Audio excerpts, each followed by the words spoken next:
අයිබෝන් ඔබට අප ලෝකයේ ජීවත්වන සත්වයින්ගේ ආහාර රටාව දෙස බලන විට ශාකභක්ෂක මාංශභක්ෂක සහ සර්වභක්ෂක ලෙස කොටස් තුනකට වෙන් කර හඳුනා ගැනීමට පුළුවන්. ඒ අතරින් මිනිසා හැරුණුකොට ආහාර පිණිස සත්වයින් දඩයම් කරන විලෝපික සතුන් ඕනෑ තරම් දැක ගැනීමට හැකි වුණත් ආහාර පිණිස මිනිසුන් දඩයම් කරන සතුන් දැක ගැනීමට හැකිවන්නේ ඉතා කලාතුරකින්. ඉතින් අද හොඳම එක තුලින් මම ඔයාලට අරගෙන එන්නේ අසල්වැසි ඉන්දියාවේ සිටි වැඩිම මිනිසුන් ගණනක් මරා දැමූ තනි සත්වයන් ලෙසට ගිනස් වාර්තාවක් දෙහිමි දරුණු ගණයේ විලෝපික සත්වයෙක් පිළිබඳවයි.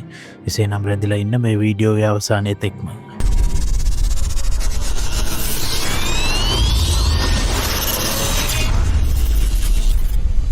මේ කතාවට හේතුපාදක වෙන්නේ චම්පාවත් නමින් හැඳින්වෙන බෙන්ගාල ව්‍යාඝ්‍ර දේනුවක්.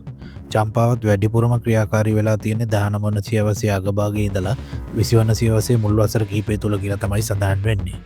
සාමාන්‍යයෙන් ව්‍යාඝ්‍රයින් ආහාර පිණිස මිනිසුන් ඉලක්ක කිරීම තරමක් දුරට දුර්ලභ ක්‍රියාවක්.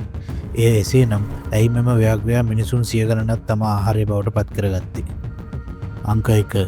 මාරාන්තික වීමට හේතුව. සත්ව විශේෂඥයින් පවසන ආකාරයට ව්‍යාඝ්‍රයින් මිනිසුන්ව ආහාරයට ගැනීමට පෙළඹෙන්නේ ඔවුන්ගේ ශරීරයේ යම් කිසි තුවාලයක් හෝ ආබාධයක් නිසා ස්වභාවිකව ගොදුරු දඩයම් කිරීමේ හැකියාව අඩු වූ විටයි.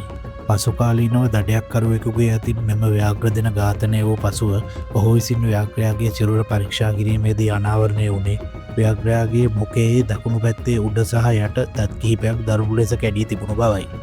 බොහෝ විට කලකට පෙර දඩයක්කරුවෙකුගේ වෙඩිපහරකින් හෝ වෙනස් සතෙකු සමග ඇති වූ ගැටුමකදී මෙසේ මෙම දත්වලට හානි සිදුවන්නට ඇතැයි විශ්වාස කෙරෙනවා.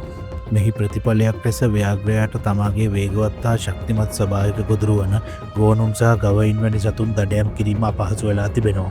මේ හේතුව නිසා ඇය පහසුවෙන් දඩයම් කළ හැකි ගොදුරක් ලෙස මිනිසුන් ඉලක්ක කරන්නට ඇති බවට අනුමාන කර තිබෙනවා. අංක 2. මරණ රැල්ලේ ආරම්භය සහ ගමන් මඟ. මෙම ව්‍යාඝ්‍ර දෙන තමන්ගේ මාරාන්තික ක්‍රියාකාරකම් ආරම්භ කරලා තියෙන්නේ බටහිර නේපාලයේ රූපල් ගම්මානයේදී කියලා සඳහන් වෙනවා. එහිදී පුද්ගලයන් 200කට අධික සංඛ්‍යාවක් මරා දමා තිබෙනවා. නේපාලයේ මරණ සංඛ්‍යාව ඉහළ යාමත් සමග නේපාල හමුදාව ඇයව දඩයම් කිරීමට පටන්ගෙන තිබෙනවා.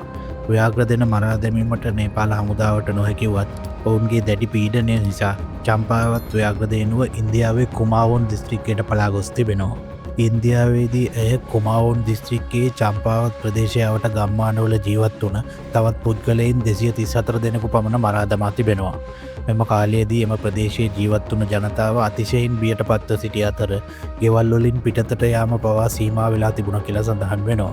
කෙසේ වෙතත් ගිනස් ලෝක වාර්තාවලට අනුව චම්පාවත් විසින් සිදු කළ බවට තහවුරු වූ මරණ සංඛ්‍යාව 436ක් ලෙස සඳහන් වෙනවා. අංක 3. ජිම් කෝබර්ට්ගේ මැදිහත්වීම. ඉන්දියාව තුළ චම්පත්ගේ ප්‍රහාරය වැඩිවීමත් සමග එරට ප්‍රාදේශීය බලධාරීන්ගේ ඉල්ලීම මත එවකට සුප්‍රසිද්ධ දඩයක්කරුවෙකු වූ ජිම් කෝබර්ට් විසින් මෙම ව්‍යාඝ්‍ර දෙන දඩයම් කිරීමේ වගකීම බාරගෙන තිබෙනවා. කෝබර්ට් විසින් චම්පාවත් අවසන් වරට කාන්තාවක් මරා දැමූ ස්ථානය සොයාගෙන ලේ සලකුණු ඔස්සේ දින 3ක් තිස්සේ ඇය පසුපස හඹා ගොස් තිබෙනවා. අවසානයේදී 1907 වර්ෂයේදී ඔහු චම්පාවත් නගරය ආසන්නයේදී ගම්වැසියන්ගේ උදව්වෙන් ඇයව සොයාගෙන වෙඩි තබා ඝාතනය කර තිබෙනවා. වර්තමානය වන විට චම්පාවත් ව්‍යාඝ්‍ර දෙන ඝාතනය කළ ස්ථානයේ සිමෙන්ති පෝරුවක් සහිත කුඩා ස්මාරකයක් දක්නට ලැබෙනවා කියලා සඳහන් වෙනවා. පසුකාලීනව ජිම් කෝබර්ට් විසින් රචිත මෑන් ඊටර්ස් ඔෆ් කුමාවොන් නම් කෘතියෙහි චම්පාවත් ව්‍යාඝ්‍ර දෙනගේ සම්පූර්ණ කතාව විස්තරාත්මකව සඳහන් කරලා තියෙනවා. චම්පාවත් ව්‍යාඝ්‍රයා දඩයම් කිරීමෙන් පසු ජිම් කෝබර්ට් මිනිසුන් අනුභවයට ගන්නා සතුන් දඩයම් කිරීම පිළිබඳ විශේෂඥයෙකු ලෙස කීර්තියට පත් වෙලා තියෙනවා. ඒ වගේම පසුකාලීනව ඔහු වනජීවි සංරක්ෂකයෙකු බවට පත් වුණා කියලා තමයි ඉතිහාස වාර්තාවල සඳහන් වෙන්නේ. දැනුමෙන් පිරුණු නවතම වීඩියෝ නරඹන්න අපගේ හොඳම එක YouTube නාලිකාව සබ්ස්ක්‍රයිබ් කරලා තියාගන්න. අලුත් වීඩියෝකින් හමු වන තෙක් ඔබට සුබ දවසක්.